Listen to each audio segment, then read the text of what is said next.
మనలో చాలా మందికి ఓపిక తక్కువ ఉంటుంది. అమాంతంగా ఎదిగిపోవాలని ఆశపడుతూ ఉంటారు. ఉదాహరణకి మనం మెట్లు ఎక్కుతున్నాం అనుకుందాం.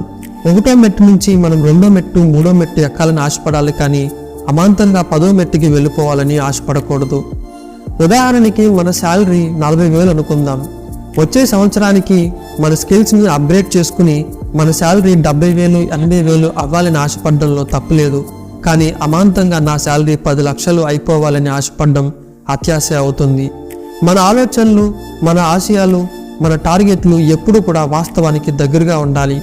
ఎప్పుడైతే మన ఆలోచనలు వాస్తవానికి దూరంగా ఉంటాయో మెల్లమెల్లగా మనం ఫ్రస్ట్రేషన్లోకి వెళ్ళిపోతూ ఉంటాం. ఆ ఫ్రస్ట్రేషన్ కాస్త మెల్లమెల్లగా మనల్ని నెగిటివ్ మైండ్ సెట్లోకి తీసుకెళ్ళిపోతూ ఉంటుంది. ఎప్పుడైతే మనం నెగిటివ్ మైండ్ సెట్లో లూప్లో పడిపోయామో మెల్లమెల్లగా డిప్రెషన్లోకి వెళ్ళిపోతూ ఉంటాం. కాబట్టి మన ఆలోచనలు, మన టార్గెట్లు ఎప్పుడూ కూడా వాస్తవానికి దగ్గరగా ఉండాలి. ఓపికతో పనిచేస్తూ